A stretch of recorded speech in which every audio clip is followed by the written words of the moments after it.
آپ کے جانب بڑھوں گی حافظہ عائشہ. مجھے یہ بتائیے کہ اب جس طرح ہم اپنی سوسائٹی کی اگر بات کریں تو ہم امر بالمعروف و نہی عن المنکر کا جو فریضہ ہے وہ اس لیے بھی انجام نہیں دیتے کہ لوگ ہمیں کرٹیسائز کریں گے, لوگ ہماری بات نہیں سنیں گے, سننے سے گریز کریں گے, نہ جانے کیا کوئی سامنے سے کیسا جواب آ جائے. لیکن اللہ اکبر, قربان جائیں رسول خدا احمد مصطفیٰ محمد مصطفیٰ صلی اللہ علیہ وسلم پر کہ اللہ کے رسول صلی اللہ علیہ وسلم نے اس وجہ سے کبھی بھی امر بالمعروف و نہی عن المنکر کا جو فریضہ ہے وہ انجام دینے سے آپ پیچھے نہیں ہٹے. اس تعلق سے آپ روشنی ڈالیے گا. بالکل, بہت شکریہ. بسم اللہ الرحمن الرحیم. اکثر ہمارے معاشرے میں نا ابھی یہی چیز سمجھی جاتی ہے کہ اگر ہم کسی کو روکیں گے نا تو ہمارا نقصان ہو جائے گا, ہمیں کوئی کچھ کہہ دے گا, ہمیں برا لگے گا. لیکن اسلامی حیا کی جب ہم بات کر رہے ہیں نا کہ جس کا ہمیں حکم دیا جا رہا ہے, اس میں حیا کرنے کا مطلب اور حیا کا مقصد یہ ہے اللہ کی نافرمانی سے بچا جائے. برائی کو دیکھ کر آنکھ نہیں بند کی جائے. ہم کیا کر رہے ہیں, ہم برائی دیکھ کر آنکھ بند کر لیتے ہیں, لوگوں سے ڈر جاتے ہیں. اللہ کے پیارے حبیب صلی اللہ علیہ وآلہ وسلم نے کیا فرمایا, اگر تم برائی دیکھتے ہو تو کیا کرو, اسے ہاتھ سے روکو. اگر تم ہاتھ سے روکنے کی سکت نہ رکھتے ہو تو اسے زبان سے روکو. اور اگر تم زبان سے بھی نہ روک سکو تو پھر اپنے دل میں برا جانو کہ یہ ایمان کا سب سے کمزور درجہ ہے. ٹھیک ہے, یعنی کہ نچلا درجہ ہے, سب سے نیچے والا درجہ ہے. لیکن ہمیں کس طرح حکم دیا جا رہا ہے, لیکن ہم نے کیا کیا, ہم کیا کر رہے ہیں, ہم کوئی برا ہوتا ہوا دیکھ رہے ہیں, کسی پر ظلم ہوتا ہوا دیکھ رہے ہیں, ہم خاموش ہیں. جب کیا خود اللہ تعالیٰ فرماتا ہے کہ ظلم کرنے والا اور ظلم ہوتا دیکھنے والا دونوں برابر کے شریک ہیں.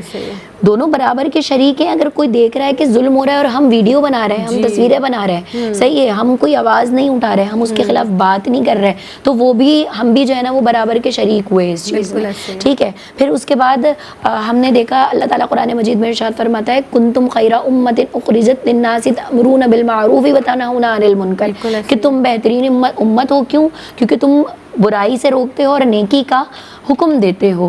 ٹھیک ہے, اب کریم علیہ الصلوۃ والسلام حیا دار ہے, آپ سے بڑھ کر حیا والا کوئی نہیں ہے. ٹھیک ہے, لیکن اس کے باوجود آپ صلی اللہ علیہ وآلہ وسلم فرماتے ہیں کہ جب حق کہنے کی بات آتی ہے نا تو میں کبھی بھی پیچھے نہیں ہٹتا.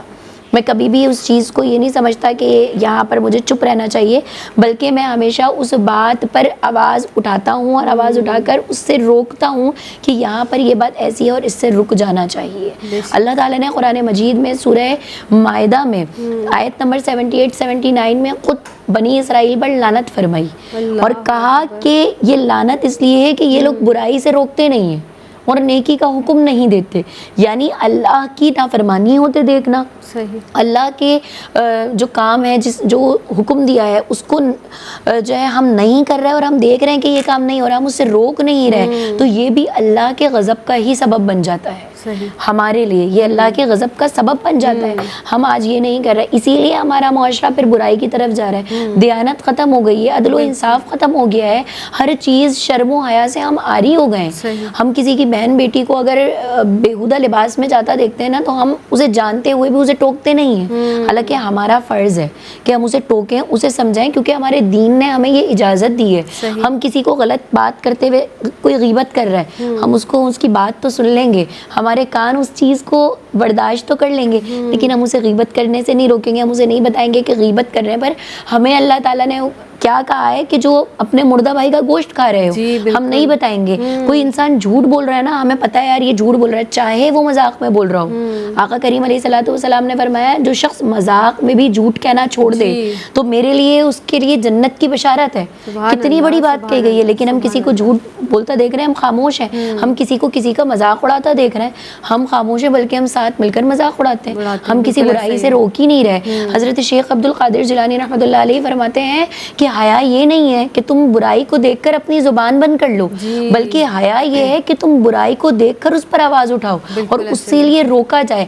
حضرت حارث معذبی رحمۃ اللہ علیہ فرماتے ہیں کہ حیا یہ نہیں ہے کہ تمہاری جو زبان ہے نا وہ برائی دیکھ کر رک جائے اور تم اپنی زبان کو روک لو، بلکہ حیا یہ ہے کہ تم اپنے دل کو برائی کرنے سے روکو، یہ حیا ہے، ٹھیک ہے۔ اسی طرح ہمیں بہت سارے صوفیاء کرام کے بہت سارے اقوال ملتے ہیں، ہمیں یہ بتایا جا رہا ہے بار بار کہ حیا جو ہے وہ برائی سے روکنے کا نام ہے، بالکل ایسے ہی ہے، ہمیں روکنے کا حکم دیا گیا ہے۔ تو اللہ رب العزت سے یہی دعا ہے کہ اللہ رب العزت ہم تمام لوگوں کو نا برائی سے روکنے کی توفیق عطا فرمائے، نیکیوں کا کرنے کی توفیق عطا فرمائے، ہمیں نیک بندوں کی صحبت میں شامل فرمائے، اور ہمیں وہ کام کرنے کی توفیق عطا فرمائے کہ جو اللہ پسند کرتا ہے، کیونکہ اللہ کہتا ہے میرے لیے حیا یہ ہے کہ میں جس بات کا حکم دے رہا ہوں نا، جس بات کا حکم دے رہا ہوں اسے کروں، یہ حیا ہے۔ سبحان اللہ، اللہ اکبر۔